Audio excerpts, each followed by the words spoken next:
Today's episode is a part 2 to John Locke's story.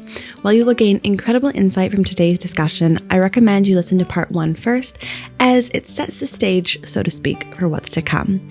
I hope you enjoy, and don't forget to subscribe, follow, and turn on notifications, as it really supports the show. Enjoy!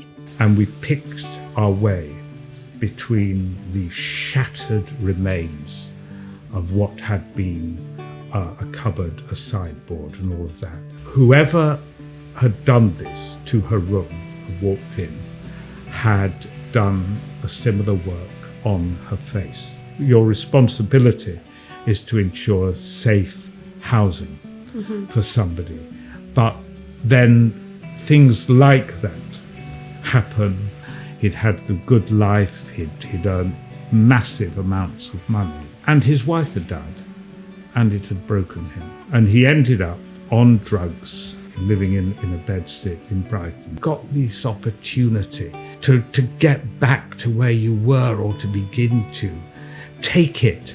And he looked at me with these eyes of absolute pain and said, "Don't you think I would if I could? I can't." And I just felt this chill run through me. There is this smell of home life that goes on while these things are happening. You can't take it. You can't take it home with you. And so I said to Jill, I think I might give my acting career a go. Yeah. And she looked at me as if to say, well, yeah, that's going to happen, isn't it? For heaven's sake, it had been 30 years since I'd been acting. I mean, what's happened? I never expected the kind of interest in this cracked old face. We would be sitting off set with Emma Stone, exactly as I'm sitting here with you now, sitting on orange boxes, making each other cups of tea and talking about life, love, and the price of bread. If you have a family, then absolutely cherish every time and every moment with them, because that is all that matters. If you are open to love, that it will come to you.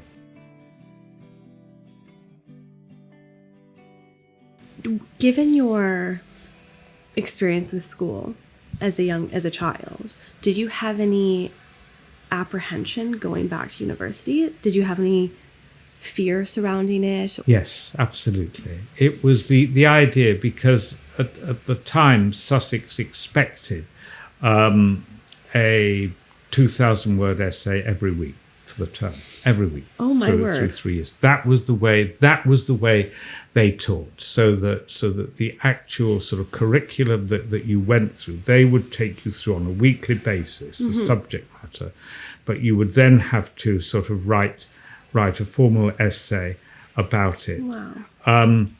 But again, it was something which I fell into and found I could do. How I did it was interesting, because I would sit in the library. I treated it as a 9-to-5 job, and I would sit in the library with the dictionary beside me, writing the essay, and I wouldn't quite look up every word in the dictionary, but almost. Yeah. And I would somehow construct these professional essays in a way that would meet the standards that we're seeking for. And there was Professor David Pocock, there was Professor Hilary Standing and Professor Peter Lloyd, and a whole range of doctors there.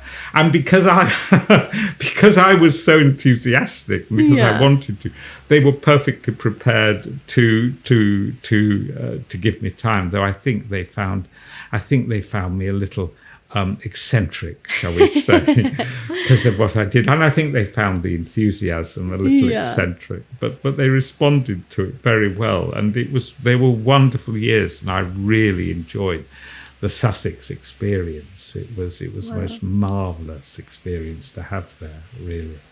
Well, being a teacher myself, when a student is excited about learning, it makes things so much better. They probably weren't used to someone being enthused to be there.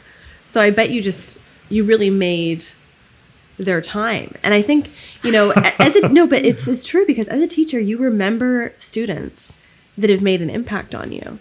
And it's the people that you can either help in some way, that you can inspire in some way. And it seems like they did both of those things for you, which is Well, it was interesting because there were quite a number of occasions when we would have a topic. We would have these. I mean, for heaven's sake, we were so lucky. We had seminar groups of 3 and 4 people. oh my gosh, that's brilliant. Talking to these amazing academics who had written these fantastic books. Wow.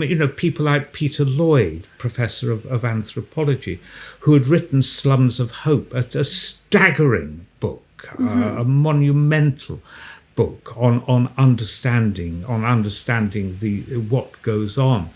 And so when we were given the topic for these seminar groups, I would spend the week reading all this stuff.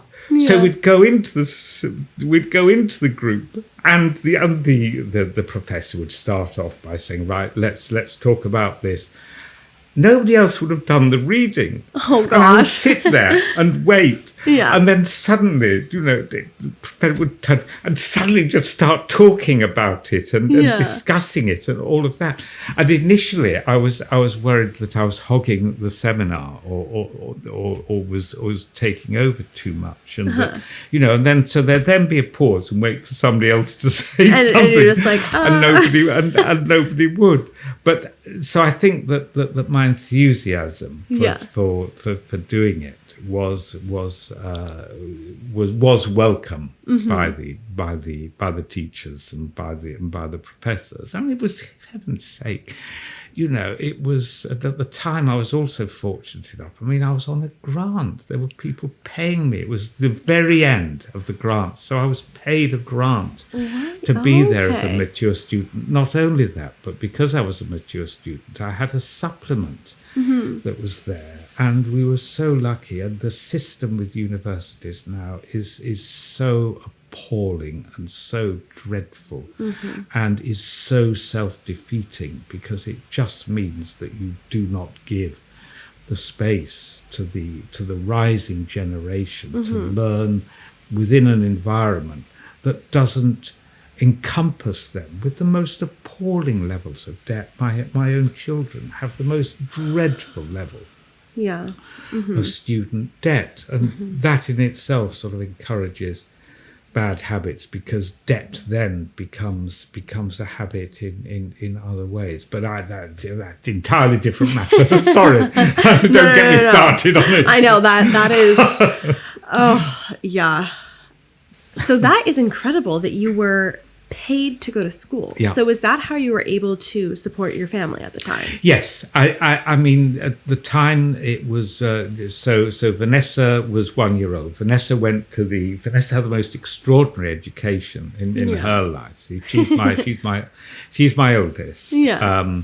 And she would become a poet in her own right, and a writer in her own right, a very skilled writer. And so she went to the university creche, the university nursery. Stop. And so she herself had the most wonderful time. And she would come with me because I was her primary carer while she was at university. So we would go through the university experience together. That's beautiful. That was there, which was absolutely lovely, which was marvelous. And she made a number of friends there that are still friends for her. So yes, so when I started in 84 at the university, she was 1 year old. Wow. And so just went there with me every day. That's so cute. So was she in the seminars with you, or would she? No.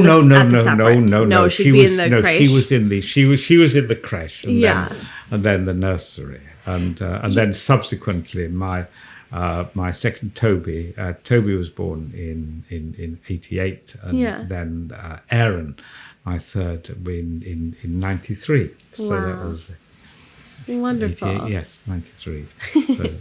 So you graduated from this program. Did you immediately go on to do your master's, or was there a break in between the two? No, I immediately went on to do the master's. For 2 years, I worked for a London theatre production company, and also the setting up of a studio theatre. Unfortunately, the company didn't survive, but they supported me to do the master's degree. And I mean, it was easy working for a London company because the hours of a London production company are sort of 8 a.m. till midnight. So I could still do the masters and have a day's release and then just work another day. So I was working seven days a week all round in the combination to get it. But I wanted the master's degree because the degree had been very good. Anthropology and agrarian studies had been very useful indeed. But I also wanted a social policy aspect to it. So the master's degree was one which the university ran at that time in social policy, 2-year part-time degree. So that was how I came to do that. And then the theatre folded. I had my master's degree, and it was at that point that I went into local government. What sparked that? Like, how did you... Desperation. Desperation, yeah. Well, it was interesting. Yes, how it happened. I mean, I knew that I had the degree, but I went in one morning to the theatre. I knew we were in trouble. We were hit by a series of difficulties in a particular crash that happened. It was one of the many crashes there were around that time. And the crash in 1990 exposed us. We had a West End show on. We had another show coming over from America, which didn't come. We had another show in the background, and we had opened a studio theatre. So we were heavily exposed. And basically the company was not going to survive. And the head of the company, the chief executive, called me in one morning and said, "John, we're not going to make it. We're not going to make it. It's over, I'm afraid. And we're going to have to give you notice." So I then had a job for a month closing things down. But the day that I was given the notice, I picked up a copy of the Evening Argus on Victoria Station that night, and it was a Thursday. So Thursday is the day when jobs are being advertised. Sort of turn it through. What can we have? And in a little box down at the bottom, I saw Brighton Housing support worker, and I thought, that would do very nicely. And I applied for it, and it was a job that saw my salary halved, but at least it would mean that the debt we were going into would be somewhat less. And I had to earn a living. I had to earn a living for the family, and I applied for it. And I got it and started work at the Lavender Street Housing Office on the 20th of November 1990.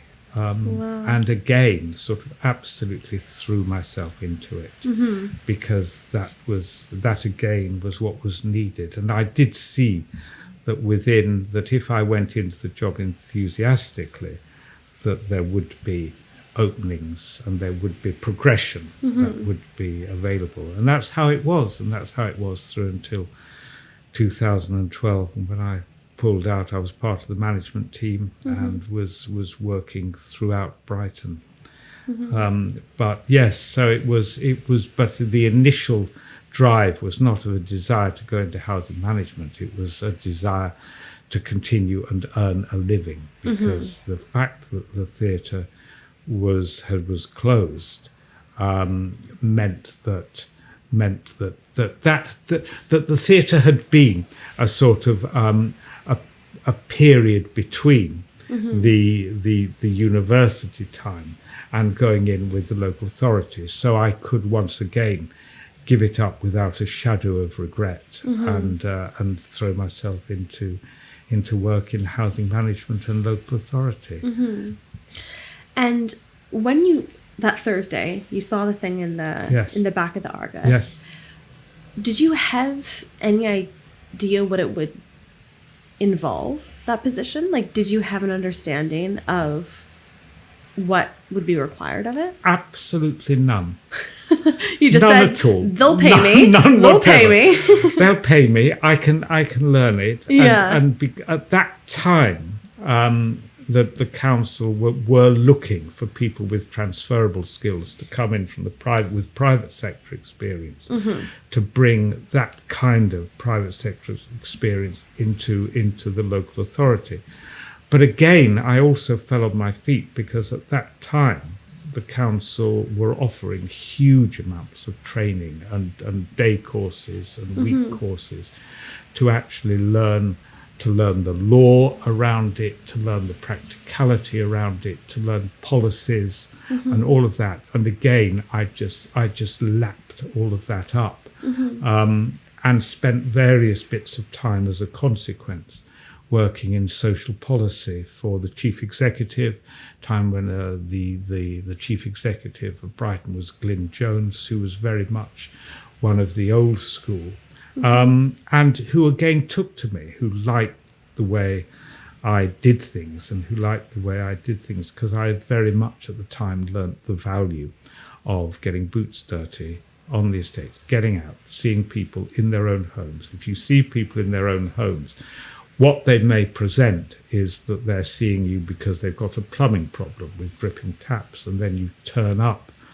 and you find that they are experiencing severe domestic violence and that there are problems with other forms of abuse that are going on in the house, and things like calling an officer in to come and talk about a dripping tap or a faulty toilet is very often a cover, because what actually is going on is something completely different. There may be that problem there, but there is something else.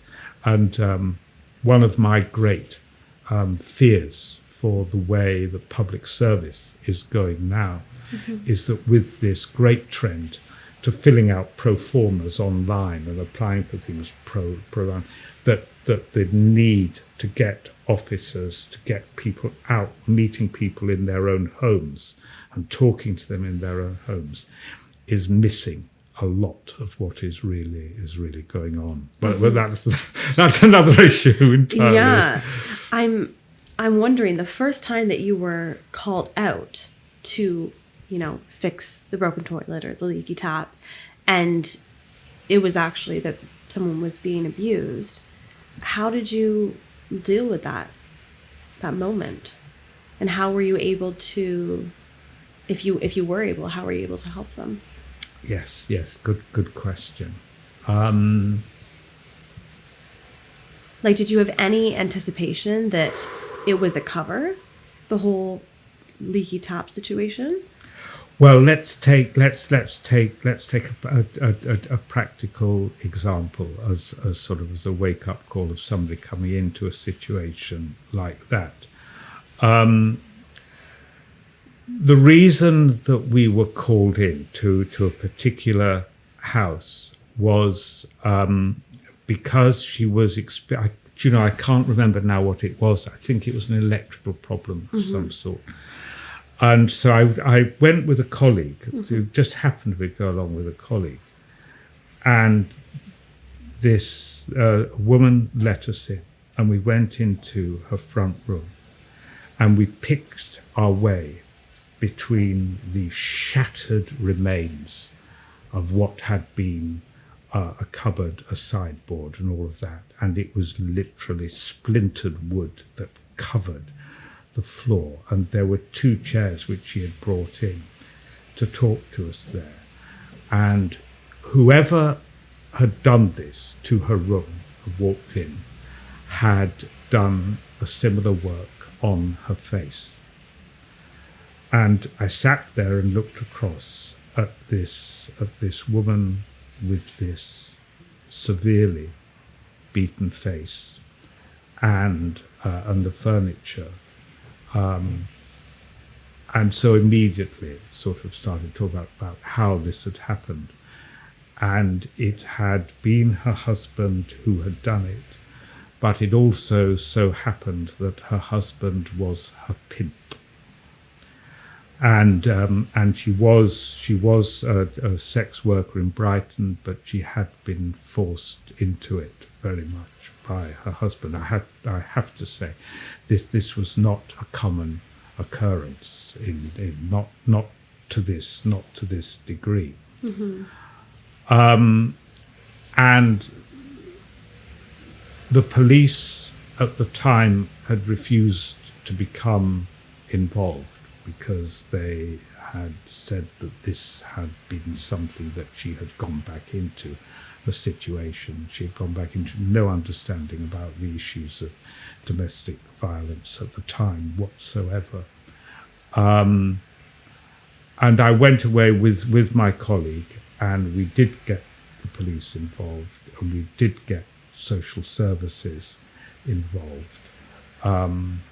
And we were able to give her a new start of matter. What happened after that, I don't know, because she moved. She moved to a new location, a safe house.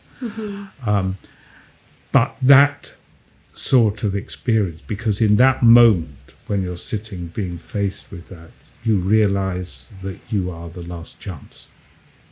That if you don't manage to do something for this person on that day, that they are going to die. And the responsibility that there is in doing that it's very sobering, and it's very overwhelming, and it's also deeply shocking, because to have that level of responsibility when you are a new housing officer, your responsibility is to ensure safe housing for somebody. But then things like that happen that are not just sobering. They are something that then has to be acted on in a way that is going to bring a practical result. So that's just one example. But I came across that. That was something that happened in the very opening weeks of my time in housing. And so once again, to have that degree of responsibility, and dare I say it, there is a degree of, it's not exactly that it is an honour to be the one who can actually do something to assist that situation, because you actually know that you are the only one. You are the only one. You are the one there who is able to make the connection, with the relative agencies. And I didn't know it at the time, when I left and realised that something had to be done. So I had to seek the support of colleagues in order to do it, in order to make the links, but had to do it that day. And I had to talk to the police and just explain and talk to them about how serious the situation was in that particular case. But that's just one example. I mean, throughout the years, there were numerous examples of how links can be made that are essential on the estates, that are really important to have that sort of understanding. And you get that knowledge by getting out into people's homes and talking to them. And that was the honour that I had in those years. Did you ever experience, because obviously it's you have to, how shall I put this? Going into a situation like that, you need the support of many individuals to help that woman out. And thankfully she was able to get out of that environment and pursue a new life, but it required the collaboration of multiple people. Did you ever have an experience where someone fell through the cracks and they weren't able to, you put out the feelers to get the collaboration in place, you put out the call that they needed help, but it just didn't work out that way? There was one particular case that haunts me to this day, and I'll use a non-diplomat to describe it. It was a particular individual who was in a bedsit in a particular part of Brighton, And his story was utterly tragic because he had been part of the loads of money scene in the 1970s and the 1980s. He'd had a very, very well paid job. He'd had the flat Thames side. He'd had the good life. He'd earned massive amounts of money, all of that. And his wife had died, and it had broken him. And he ended up on drugs, living in a bedsit in Brighton with his life absolutely shattered.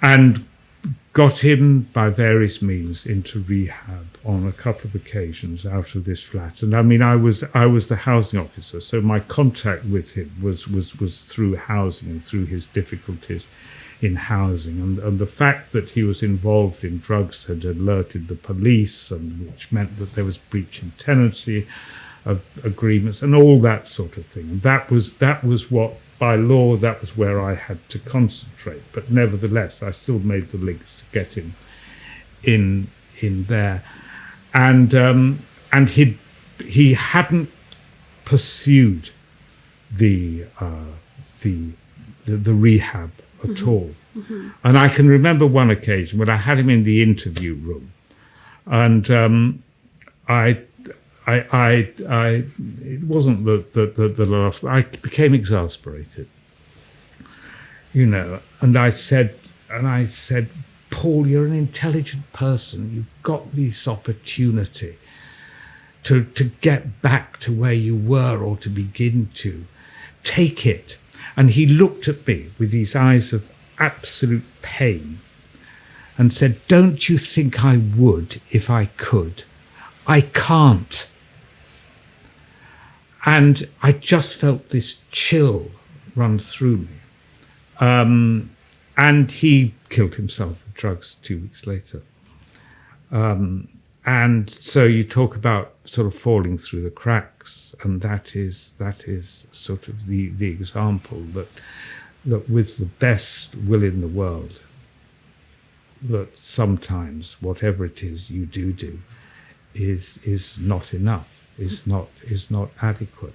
But in that moment, you are the one person that they are prepared to talk to you. But it's very sobering, and it's difficult, and there are a number of occasions. That's the most outstanding one, of people who fall through the cracks, and that, what if I'd done this? What if I'd done that? What if I'd called on that particular day? What if I'd seen him? Could I have prevented that from happening? Mm-hmm. And that's sobering to carry that through. Mm-hmm. Do you still have those thoughts? Yes, absolutely. Yes, I mean, that is a case, and there are others. That is a case which absolutely stays with me. And believe me, there were numerous people that worked to save him, and it's just such a tragic story that the fact that he is an example of someone who had it all, who had the lot, and then his wife dies. And that's it, and it breaks him. Just completely breaks him. Thank you for sharing that. I think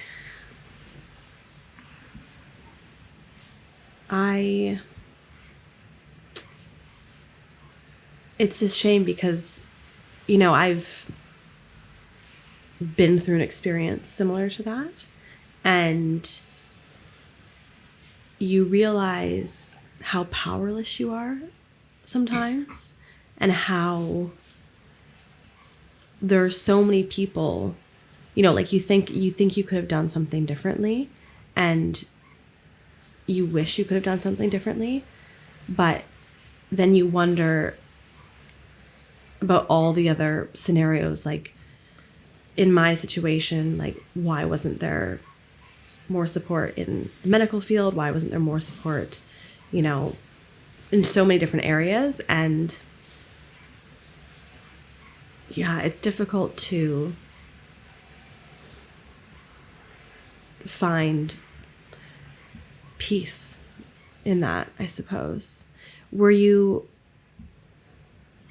I'm assuming, did this impact your home life? Like, did you take these things home with you? Well, you can't. You really can't, especially you really when you've got can't, 3 kids because at home. you've got 3. So I mean, it did create. Unfortunately, it was an influencing factor in the loss of my marriage, in a way, because these experiences that I would have sort of throughout the time, these experiences,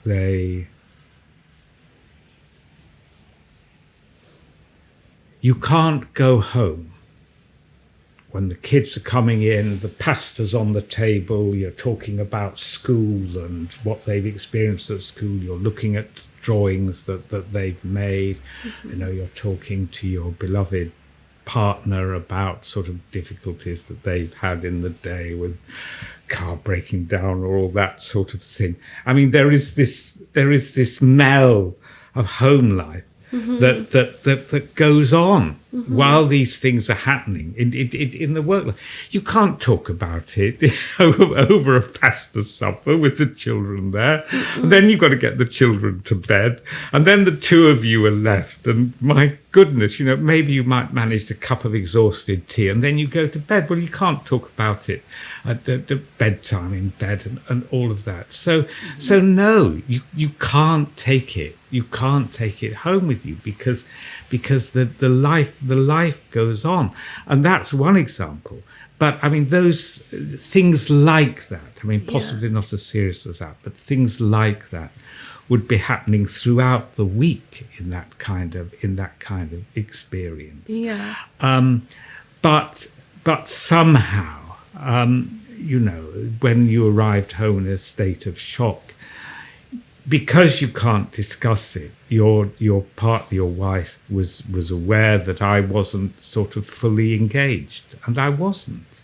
I wasn't fully engaged because I was still remembering sort of these things that had occurred, and in the end, the drip feed of that, unfortunately, sort of means that the marriage suffers, and we didn't make it. But she found somebody else and went off with them.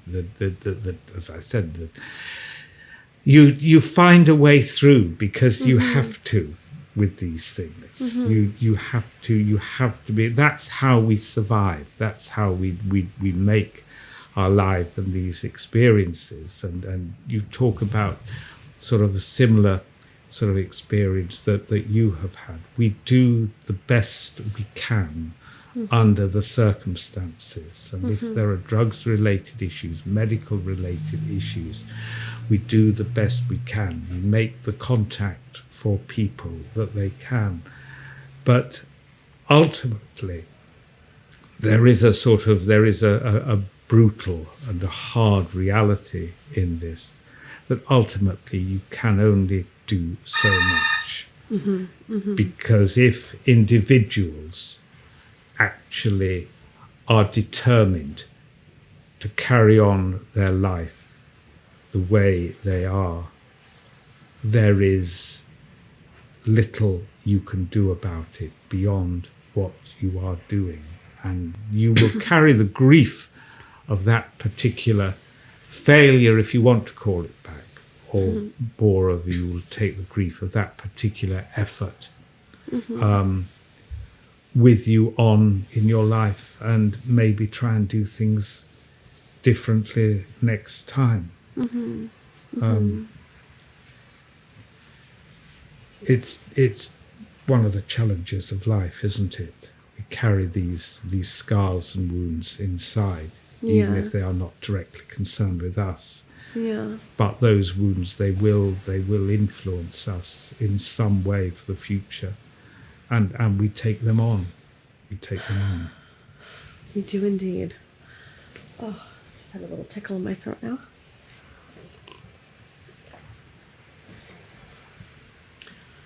Listeners, I hope you gather something from that.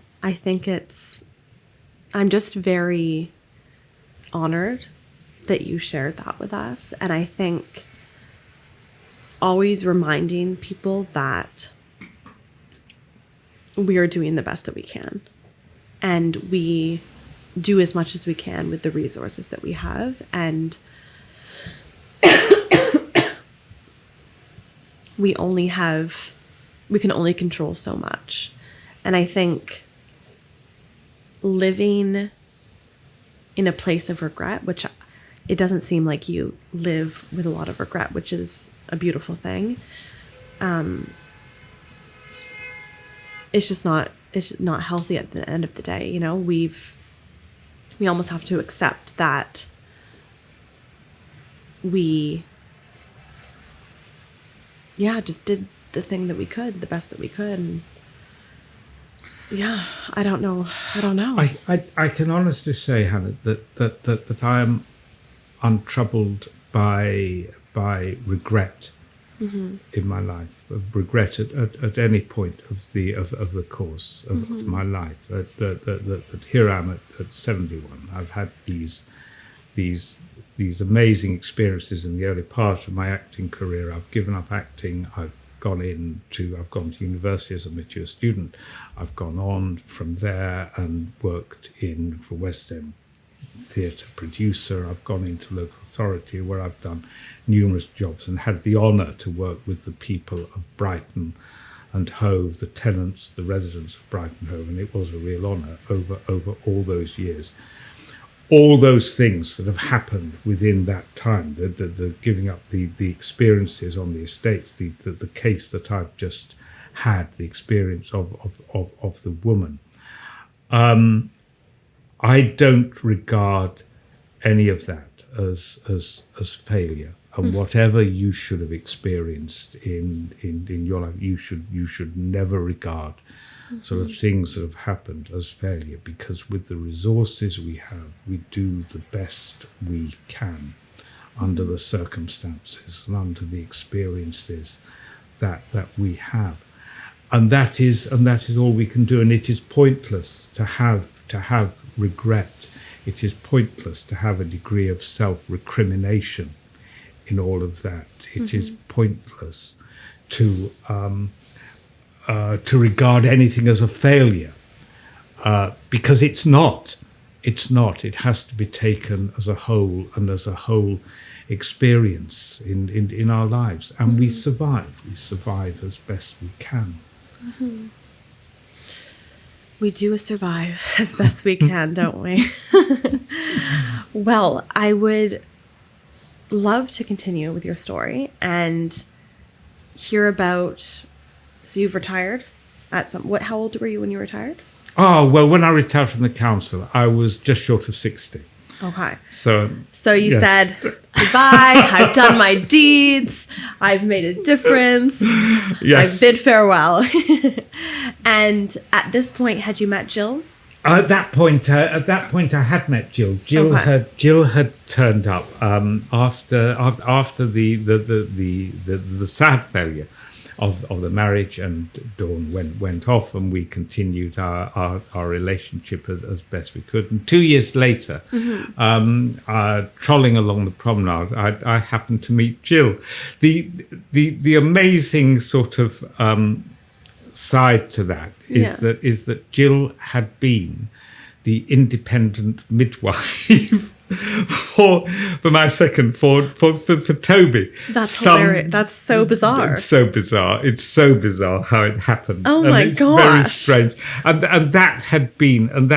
I mean, it was all perfectly seemly. That had been 18 years sort of previously that happened. But I had been on my own for 2 years, and we just met up, and on a very slow burn relationship, we sort of saw each other periodically, and that Yeah. was sort of over the course of 18 months before we became seriously involved with each other. And Wow. that was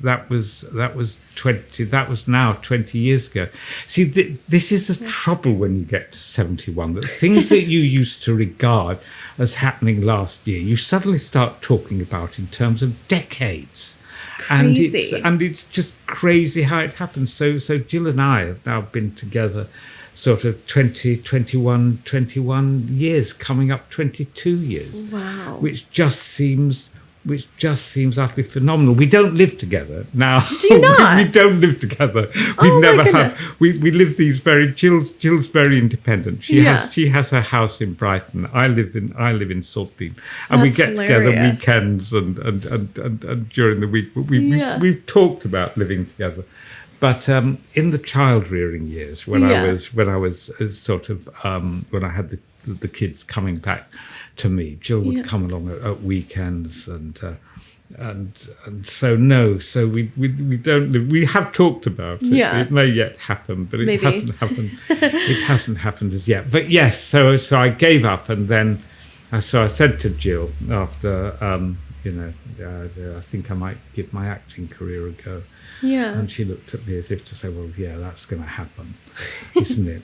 And then a very, very skillful woman director. You see, I mean, for heaven's sake, it had been 30 years since I'd been acting. Yeah. So I didn't know quite how to even get back into it. Mm-hmm. And then I was phoned up. I was phoned up by Elizabeth Toombs, a stage director, great stage director from sort of the 1970s. And she said to me, she said, "What's this, John? Have you given up? Are you going to try acting again?" And I said, "Well, I thought I might, Elizabeth." She said, "Good, I've got a play you might be interested in." Wow. And so just she like sent that. me. So she sent me this play to read, which was a wonderful play called Legend of the Fourth King, which was the story of the fourth wise man, who was it's a legend that appears in many cultures of the fourth wise man who doesn't make it with his three colleagues, but spends his whole life seeking the Christ. And gets involved in many adventures on the way, loses everything, and comes finally to Golgotha at the very end of it. So she sent me this script, and I read it, and lots of characters, sort of about an hour and 15, hour and 20. And I phoned her up and said, "Elizabeth, it's a lovely script. What part did you have in mind for me?" She said, "Oh, John, it's a one-person play." Oh, God. So I said, "Elizabeth, I can't learn 60 pages of dialogue at my age." She said, "Oh, nonsense, John, of course you can. Once you get that council rubbish out of your head, you'll be fine." Oh, my God. So I said, "Well, Elizabeth, I'll tell you what, listen, give me a couple of months with the script to work with it, and then let's have a meet and see how far I've got, and we can have a talk." Yeah. And 2 months later, I'd learnt it. Oh, my God. And I couldn't believe it, because I had honestly no idea that I would be able to do that. And I always have this principle with scripts. I get the ironing board out, and I set the ironing board up. I set the script on the ironing board. Yeah. And then I just learn it and practice and do it. And we met, and we did it, and it was on in London, and it went to Switzerland, and it was very successful. And I went back into Spotlight, the casting directory, and the first weekend I was in, I was phoned up by a producer, said, "Look, we've been let down. Are you available Sunday to do a film in London?" Wow. And it went on from there, and It just snowballed. it just happened, and everything that happened after that just occurred. And I met up with Peter Mantle, who became my good friend and agent for many years. Sadly, he retired through ill health, but he steered me through all the wonderful experiences with Joe Wright and Yorgos Lanthimos, I've had the most wonderful time over the last how long is it? 12 years now, something like that. 12 years, yes. When you were learning the one-man play, Yes. did you treat it like that 9 to 5 when you were in university? Yes. Yeah. So you were literally doing this. Yes. Yes. Yes. Oh my gosh. Absolutely. And really, I think that sort of order in doing things. I mean, as I've got older, I don't have the energy that I once did, and the ability with lines is showing signs of waning. But I've been very fortunate in that the character parts that I've had in films up to now, films is a very different medium. And when I came back, the entire industry had changed so much that it was almost unrecognizable, in particular the relationship with casting directors. And also this whole business about self-taping now, whereas previously you would go up and meet the casting director and read lines in the office, now you do self-tapes at home. Well, there again, I learned how to do that. I learned how to use the software so I could transfer the film into MP4 and the kind of medium which casting directors like to see it in, and then edit it on iMovie and do all that sort of thing. And I taught myself that with the help from my youngest, Aaron, who was very technically minded. But the basic principle remained the same, of learning lines, ironing board, script, practice it in front of the mirror, see how it is, and then film it and try it before you go anywhere near directors of the quality of Joe Wright or Yorgos Lanthimos and that. But the experience since coming back has been totally unexpected. I mean, what's happened? I never expected anything like the kind of interest in this cracked old face that there has been, and wonderful sort of mixture of films, and of course, sort of probably most noticeably the Hasler film, Vindication Swim, but all wonderful experience. I'm wondering, because you did your acting in your younger years, you had this break and then you came back to it. Yes. Has the goal kind of shifted? Whereas when you were younger, it might have been to become known, to become financially, to be able to financially support yourself through that. And has it shifted to being more about enjoyment, or has there been is it still the same? Tell me about that. Well, that's interesting, because of course there is now. Before there was the children to think about, but now I've got a partner, and Jill, who didn't imagine for 1 minute to be married to a movie star. All she wanted when I retired. Our plan was we were going to go off walking. We're great walkers. We walk the South Downs. We walk in the West Country. We walk in the Lake District. We walk anywhere. We've done sort of Spain and all of that. And do you know what's happened? It's happened almost every time. We plan a walking holiday down in the West Country or something like that. Yeah. And I get a call back from the film and all of that. And poor Jill poor Jill. She's a very patient woman. She's so pissed off with it. It God. Every time, because of course she's supportive. She likes all this, but I mean, she just wants to get out on the hills and walk with me. She's put up with years of me doing local authority and child rearing and all things like that have gone on, and this is her time. Yes, this is her time. This is what she wants now. And then Yorgos Lanthimos or Joe Wright gets in the way with a callback. Yeah. And I do my best to balance it between the work and giving justifiable time to her. But it happens so often. We've just been down for a walking for a week just along the coast a little way, in Norman's Bay of all places, covering part of it. And even then, I had a call about a particular project they wanted to be involved in, and that was one that I had caring responsibilities to Jill for, and so had to politely decline. But a lot of the others, I'm afraid I've prioritised them over the walking holidays, which hasn't gone down too well. But that's just another of those incidents, because the variety of the things that I've had the good fortune to do has been quite extraordinary.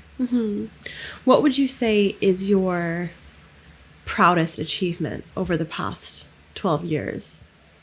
Over the past 12 years? Specifically for the most recent. Well, if we're talking, I think probably my most proudest moment is keeping Jill on board with doing all of this and staying with us. If we're talking about a particular project, then I think it would have to be Vindication Swim, because that was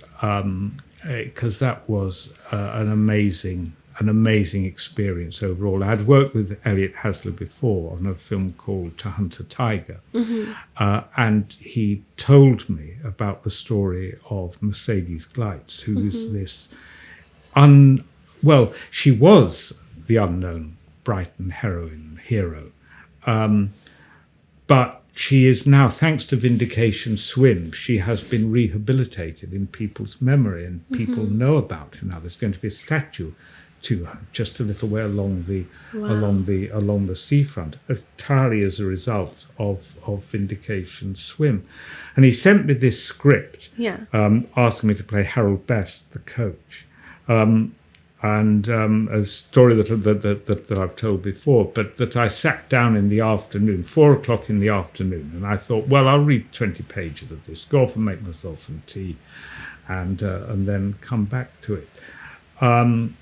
At 8:00 at night, having read it 3 times and made all kind of notes, I put it down, and I just had this incredible sense of excitement at the prospect of being involved with this. I mean, nothing could have prepared me for the reality of filming it out at sea. Nothing could have prepared me for working with Elliot, with Simon Hasler, the producer, and with Kirsten Callahan, who plays Mercedes Gleitz, an incredibly skilled actor herself, and one so brave. The bravery we went out to see so many times, and in all seasons, from March through to October.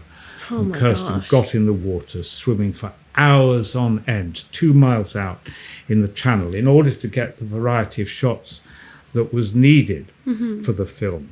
And then we got the sort of, for an independent film, then we got the national release. We travelled around the country for it, doing question and answer sessions all over the country. The film went over to America, went to Cannes, and for an independent film has done extremely well. And I was fortunate enough to be involved from the very, very beginning when the script was being finalised. And I think that has to be sort of the most prominent moment. Although there are others that come in doing Poor Things and working with Yorgos Lanthimos and Emma Stone. On that, in a Stone was just wonderful, because there were lots of times when it's the scene towards the end of Poor Things, when she meets up with her husband again, but of course, because she's got the brain of her own dead baby in her head. Don't go there. If you don't know the story, it's quite bizarre.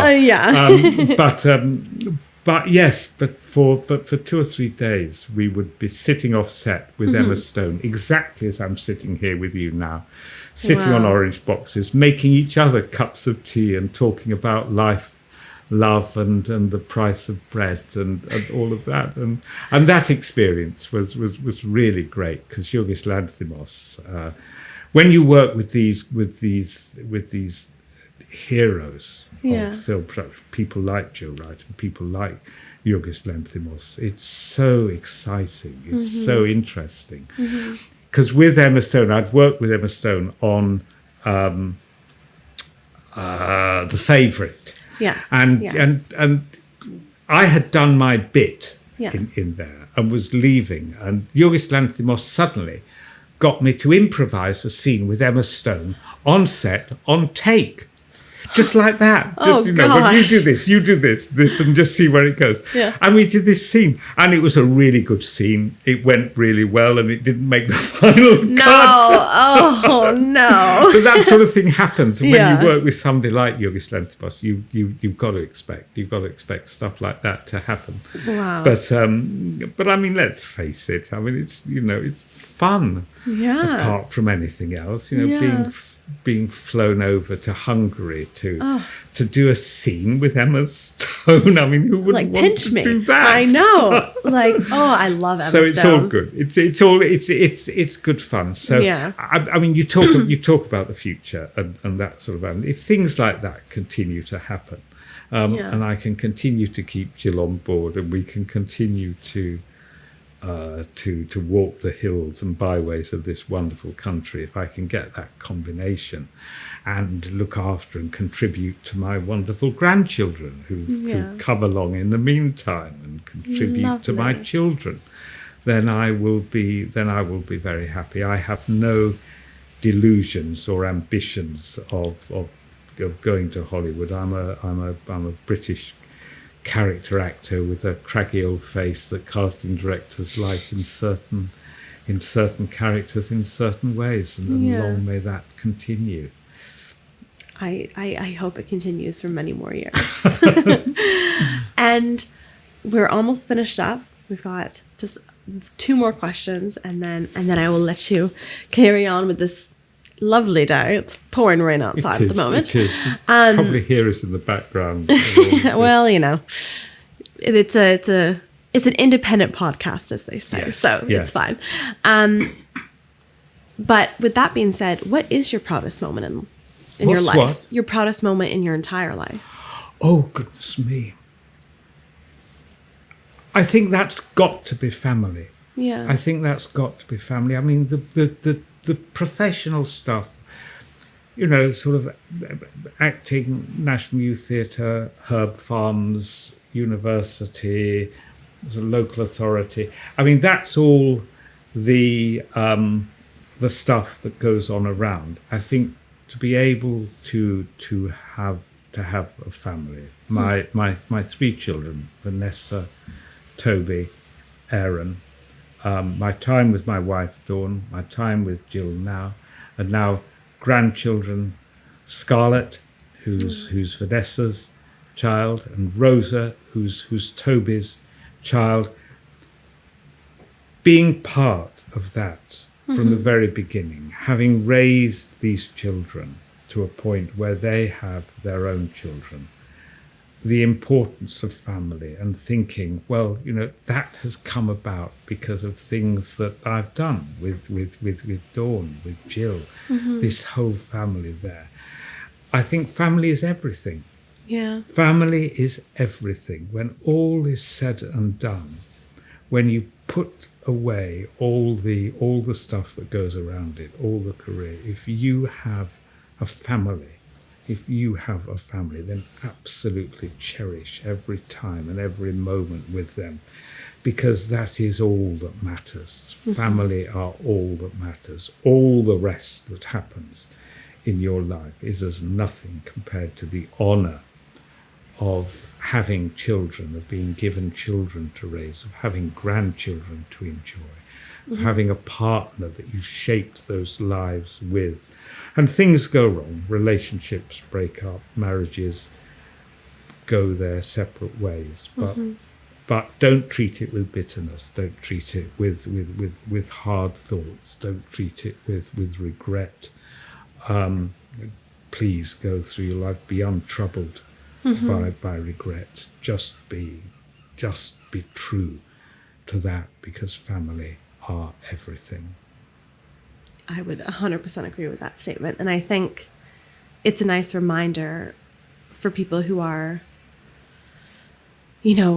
trying to get to the next thing and, rushing through life, to take a moment and appreciate the moment that we have now and appreciate those that surround our life and who love us. And speaking of love, my final question is, you have had many successful relationships. You've had these decade-long relationships with your friends, with your ex-wife, with Jill, with your family. And I'm wondering, what's one thing that you've learned about love that you can impart on people? I think be open to it, and be open to where love actually comes from. It's been my general experience in life that if you are open to love, that it will come to you. And if you don't carry sort of bitterness or angry when things go wrong, when relationships go wrong, and that if you remain true to the principle of love, that love, like family, is everything, and love is what is behind family, and love should be what is behind your approach to your life, really. That there is no point. Life is so short. Life is so short. Few brief summers in which you're active, and it's over. And there isn't time to carry bitterness. There isn't time to carry dislike. I mean, one looks with pain at certain things that are going on in the world now, and we won't name them, and the attitude of certain people who are in positions of power that entirely lack love in their life. They lack love for those around them, and love is just so important. And if you keep that in your mind, you will be healthy, you will be happy, you will have a fulfilled life. And that is really sort of a message for all of us to maintain it. And we're human, for heaven's sake. We fall foul of anger and depression at times, and unhappinesses. But try to keep that thought of love as being the central theme to guide you, and you won't go far wrong, really. Amazing. Well, thank you so much for your time today. Hannah, thank you so much for talking to me and taking an interest. And all that. I just feel, honestly, it's funny because every time I finish interviewing people, I'm like, that was the best one yet. And I often feel like I've just absorbed someone's entire life, and it's almost like my brain needs a moment to like sit with it all, so I can never really get out an eloquent thing to say at the end. But just thank you. And thank you. Thank you. Lovely day. Amazing. Oh, I had a little bit of a tickle in my throat at the end there, but I think, how are you feeling? Didn't go at all as I expected it. Didn't go off into the directions. It was what were you expecting? Far more intimate. Well, I wasn't expecting something, of getting into quite such intimate areas. And well, that's the way it goes here. That's it. I mean, we got into some fairly meaty stuff. Yeah, didn't we? We did. And you take your time. Make sure you're okay with sharing it, but I'm happy to share it. I think that's the most amazing thing is like, there's so much more to a person than the successes, And I think the interesting, intricate, like dirty details are what make people who they are, So yes. What was it like working with Emma Stone? It was extraordinary. I mean, in the first place, she is an absolutely lovely person. So she was very good and very kind. I mean, I was a character actor, sort of filling in a smaller part. But when we got together on Poor Things, she remembered me from The Favourite, which was absolutely lovely. I mean, I went into the makeup caravan first thing. And there she was sitting there. I mean, she's Emma Stone. I didn't pay attention. John, lovely to see you. Oh. And then when we got together and we were talking on the set, it is absolutely true to say that these words like star are bandied around. I mean, there are so many stars now. Emma Stone is a star. She has a different vibration to her. There is a different sense to her in there. She has a presence on camera, off camera. She has a presence which is totally different from anyone else that you meet in everyday life, however charming, however lovely they may be. It just also so happens that Emma Stone is a lovely person, is absolutely without side to her, without attitude in any way, and just spent time just sitting around talking with her. But she is different. She has a different quality to her to anyone else that you would actually meet. It is a different vibration. Oh, well, thank you Hannah, so much. Wonderful, darling. Bless you. Have a lovely rest of your day. And you. And I look forward to seeing the bits and pieces.